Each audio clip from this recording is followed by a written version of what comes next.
দর্শক আপনাদের সবাইকে স্বাগত নন্দন সরাসরিতে আমরা আছি এই মুহূর্তে রাজধানীর গাবতলীতে।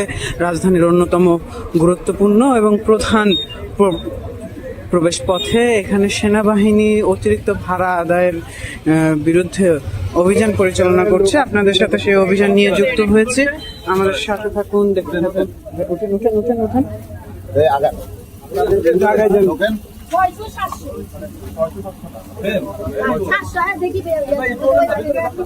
ওটা থেকে আমরা ঢাকা থেকে যেটা গেছি দেখাও, ওটাও দেখাও। সমস্যা কি, আমরা 4 জন গেছি, 4 জন গেছি 2400 টাকা। দেখেন 600 করে, দেখেন 4 জন গেছি, দেখছেন? গাইবান্ধা।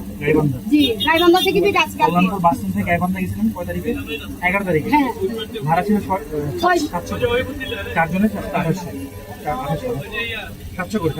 2400 টা আমরা 2400 দিচ্ছি, 200 টাকা 3000 দিচ্ছি, 400 টাকা বাড়ি ফেরত দিচ্ছি। আমাদের যাওয়ার টিকিট, এটা আমাদের যাওয়ার টিকিট। আচ্ছা আচ্ছা, আর এটা ওখান থেকে আসা টাকারে আমার উনি কাটে নিচ্ছে। এই সাইডে আরেকটা থাকে না, 2500 নিচে।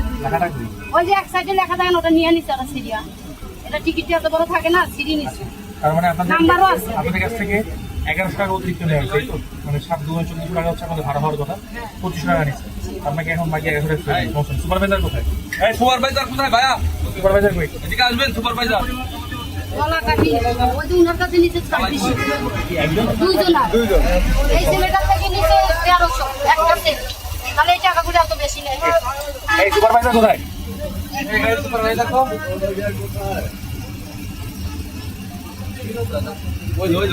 আর আমাদের বলতেছে আপনারা চলে যান, আমাদের বলতেছে চলে যান আপনারা মামলা খাওয়ালেন আমাদের। আর আমাদের ঠিক আছে, এখন এই গাড়ির মামলা দিব। এই সুপারভাইজার, আপনারা চলে যান, সুপারভাইজার এদিকে আসেন। ভাই গাড়ি তো ওঠেন। আমাদের তো বলা যায় বলে আপনাদের জিজ্ঞেস করে 700 টাকা টিকিট। আমরা এই কথা তো আমাদের বলে না। আমরা যেটা দিয়েছি সেটা আমাদের তো দাও হবে না। এটা বলে দিলে বলতেন নাকি? হ্যাঁ, বলবো কিছু দাও হবে না টাকা না আমাদের। এইদিকে আসেন। ফোন রাখেন আপনি। গাড়িটা নিয়ে এমনি আসছি, আপনারা এগুলো করেন। এই কথাবার্তা পরে বলেন। কথা বলবো না, এখানে কথা বলবো না। অবশ্যই আমার সাথে কথা বলবেন। আমাদের বলতেছে চলে যান আপনারা। আপনারা কি অবস্থা করে না?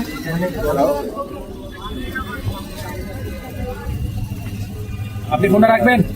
জি স্যার, বলেন। ওনার অতিরিক্ত 1100 টাকা নেওয়া হয়েছে, ফেরত দেবেন। এখন ফেরত দেন আগে, কারণ আপনি যাওয়ার সময় ভাড়া ছিল 700 টাকা করে, আপনি এখন নিচ্ছেন হচ্ছে 2 জনে নিচ্ছেন 2500 টাকা করে। 2500 টাকা নিচ্ছেন টোটাল। 1400 টাকা থেকে কথা বলবেন। আপনার এখানে দুটো প্রমাণ আছে, মানে 11 জুন আর ছোট্ট একটা কথা বলবো স্যার, যদি শুনে আমার কথা শুনে বলেন। কি করবেন সেটা আপনি ডিসি। আমার যে লাইন আছে কি যদি কথা বলবেন। আমি জিওর সাথে পরে কথা বলতেছি, আগে আপনি টাকা ফেরত দেন, আমি জিওর সাথে কথা বলবো। এটা আমি এনশিওর করবো, ঠিক আছে? আপনি টাকা ফেরত দেন। জিওর সাথে আমি কথা বলবো, বলছি তো টাকা ফেরত দেন। কারণ উনি 11 জন গেছে, 11 জন 2024 2025 গেছে। আর এটা কবে দেখেন?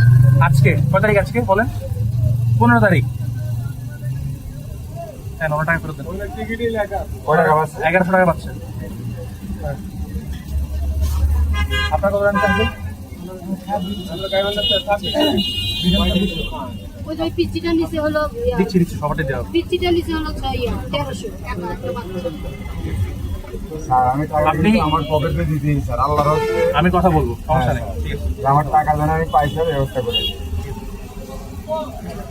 কত পাচ্ছে? হচ্ছে 1100 পাবে। আমি শ্যামলী কাপড় এখানে না দিয়ে কই যাবে? ফোন নাম্বার নাম্বার বলেন। আচ্ছা, আপনার টিকিটটা কি টিকিট দিচ্ছেন? কোন টিকিটের পাশে কোনো ভাড়াটা লেখা নাই? কোন এটা উনি কি আপনাদের কম্পিউটারে লেখা হাতে লেখা টিকিট এই বাকি অংশটা দেন। বাকি সুপারভাইজার নাম, বাকি অংশটা দেন। বাকি অংশটা দেন। বাকি অংশ লেখা না স্যার, ওখানে আমি নাম ছিলাম, বুঝছেন? এখানে গাড়ি আটকাইছেন আপনারা। শ্যামলী মতো একটা পরিবহন, এখানে কিছু নাই লেখা, কোন সিটের কোনো নাম্বার এটা মানে ওরা দেওয়া নাই। স্যার আমি বলি কি স্যার, মানে ওরা গাড়ি রিজার্ভ করে নিয়ে ওরা মানে যাত্রী যেরকম পারি সেটা তো আর আমি দেখতে যাবো না। আমি নর্মালি আমি সাধারণ মানুষ, আমি যখন বাসে যাতায়াত করি আমার বাসে সিট নাম্বার সহ কত টাকা ফেয়ার নেওয়া হয়েছে, রিপোর্টিং টাইম, ডিপার্চার টাইম সব লিখে দেয়।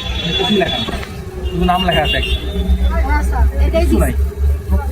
বুঝবো কি রাত 10টা? এটা হলো অরিজিনাল টিকিট, এটা হলো কম্পিউটারে এরকম টিকিট দেয়। আর এটা এখন এটা হ্যাঁ অরিজিনাল। ঠিক আছে, ওকে। এখন আপনি ওনার টাকাটা ফেরত দেন, ওনার 5 টাকা ফেরত দেন। ওই জন্য আপনারা ভাই ভিতর দিকে বলেন।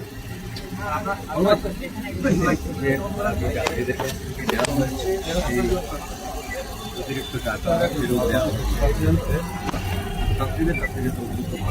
এখন আমাদের সাথে রাগ হয় আপনারা মামলা করেছেন আমাদের আপনারা বাইরে 1100 কত 2300 আর ওই ছেলেটাকে দিবেন দেওয়া হয়েছে আখরে 29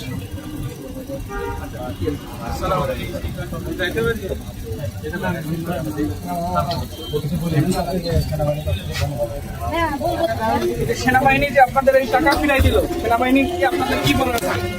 সেনাবাহিনী থেকে অনেক অনেক ধন্যবাদ ওদের জন্য আমরা টাকাটা পাইলাম আমরা অনেক গরিব মানুষ অনেক কষ্টের টাকা। ওরা যদি না করতো তাহলে আমরা টাকাটা পাইতাম না সেনাবাহিনী থেকে অনেক অনেক ধন্যবাদ সবার জন্য জানি এটা করে সেনাবাহিনীরা আপনাদেরকে অনেক অনেক ধন্যবাদ আচ্ছা, এই যে টাকাগুলো ফেরত পেলেন, এই টাকাটা দিয়ে কি করবেন, মানে কেমন লাগতেছে টাকাটা খুবই খুশি পাওয়ার পর? লাগতেছে। বাজার টাকা নাই, একটা টাকা নাই, বাসায় চালানোর বাজার টাকা। আমাদের একটা টাকা নাই ঘরে যা বেতন পাচ্ছিলাম সব নিয়ে দেশে গেছে দেশে গেলে বুঝেন তো কেমন টাকা পয়সা খরচ হয় বাবা মা নিয়ে তো ঈদ কাটাইছি এখন 3000 টাকা ওনার কাছে ছিল পুরা এখন 2000 টাকা আমার আব্বার কাছে দিছি এখন ওখান থেকে ফোন করি কয় 2500 টাকাই লাগে এখন 3000 টাকা আমার আব্বার হাতে দিছি আমার আব্বা 2500 টাকা দিয়ে টিকিট কাটছে 500 টাকা আমাদের ফেরত দিচ্ছে ওই 500 টাকায় আমাদের সব আচ্ছা, এই যে কি বাজার করবেন এই টাকাটা দিয়ে? আমার 2 হাত ব্যস্ত চাল ডাল তো আছে তয় তরকারি কিনবো আপনি কি করেন আসলে, মূলত কি করেন? আমি বাসায় থাকি আর আমার হাজবেন্ড হলো ফার্নিচারের কাজ করে আমি বাসায় থাকি মানে আপনারা একদম বলতে গেলে নিম্ন পরিবারে। নিম্ন পরিবার আমরা হ্যাঁ এখন এই টাকাটা পেয়ে অনেকটাই ভালো। অনেক খুশি মানে কি 100 টাকা কম কোথায় টানি টুনি এক মাসও দিতে পারবো আমরা। বাংলাদেশ সেনাবাহিনীর প্রতি আপনার আজকের এই মনোভাবটা প্রকাশ করবেন, কেমন লাগছে? খুবই ভালো লাগতেছে খুবই ওদেরকে অনেক অনেক ধন্যবাদ ওদের আমাদেরকে টাকাটা ফেরত দেওয়ার জন্য অনেক অনেক ধন্যবাদ সবার ক্ষেত্রেই জানি এরা এই কাম করে অনেক লোক বাদ দিল। আমরা অনেক নির্ভর করি চাকরি বাকরির জন্য এই টাকা নিয়ে ওই অত টাকা দিয়ে আমরা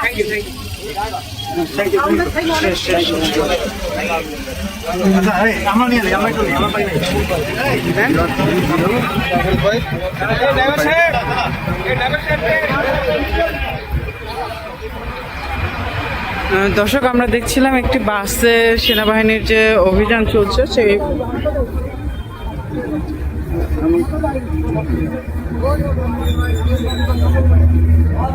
সেনাবাহিনী অতিরিক্ত ভাড়া আদায়ের অভিযোগের ভিত্তিতে যেসব সেনাবাহিনী কর্তৃক গাবতলীতে যে অভিযানগুলো চলছে সেই অভিযানগুলোর একটি আমরা দেখলাম একটি বাসটি যদি একটু দেখাই, এখানে অতিরিক্ত ভাড়া নেওয়ার অভিযোগ পাওয়া যাওয়ায় উপস্থিত সেনা কর্মকর্তার নির্দেশে অতিরিক্ত ভাড়া ফেরত প্রদান করা হয়েছে যাত্রীকে। সেই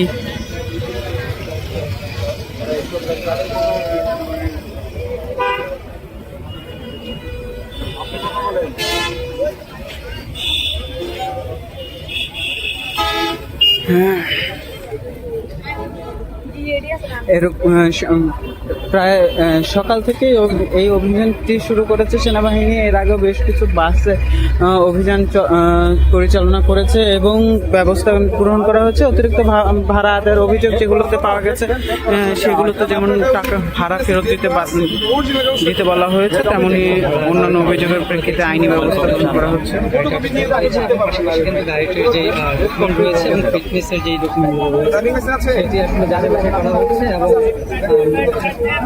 একটি মানুষ সেখানে যেহেতু সে অতিরিক্ত ভাড়া আদায় করেছে এবং পরবর্তীতে আসলে ডকুমেন্ট সম্পর্কে কি কি সে মামলা খেতে পারে দেখছেন পুলিশ।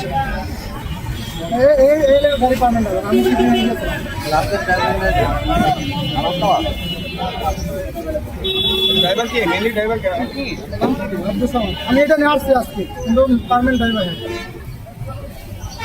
স্যার ড্রাইভার সাহেবের কি ড্রাইভিং লাইসেন্স পেয়েছেন আপনারা? হ্যাঁ অবশ্যই আছে। ড্রাইভার সাহেবের লাইসেন্স কি আছে, হেভি লাইসেন্স নিয়ে কোনো সমস্যা নেই।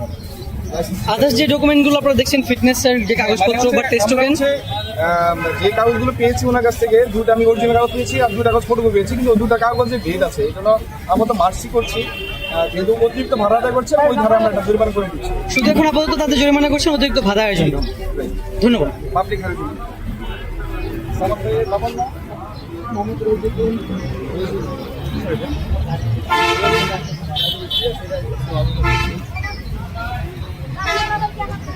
এভাবে অভিযান চলমান রয়েছে, অভিযান চলছে। সেনাবাহিনীর অতিরিক্ত ভাড়া আদায় যেগুলোর অভিযোগ পাওয়া যাচ্ছে সেগুলোর বিরুদ্ধে সেনাবাহিনী অভিযান পরিচালনা করছে। আপনাদের যদি একটু অন্য একটা বিষয়ের দিকে দৃষ্টি আকর্ষণ করি, আপনাদের যদি একটু দেখাই, তাহলে আজকে থেকে কর্মব্যস্ততায় ফিরছে ঢাকা। আজকে থেকে সকল অফিস খুলছে, সেই হিসেবে সড়কে ব্যস্ততা থাকলেও মানুষের কর্মমুখী মানুষের ভিড় থাকলেও যে গণপরিবহন, সেই গণপরিবহনের উপস্থিতি কিন্তু বেশ কম, যার কারণে ভোগান্তি পোহাতে হচ্ছে সাধারণ মানুষকে।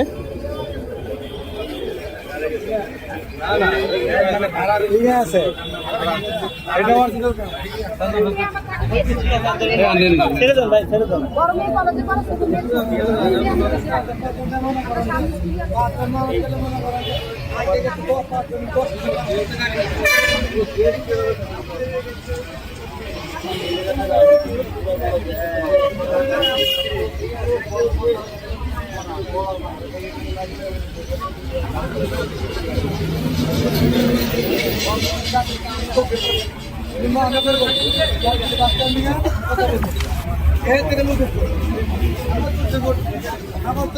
খালি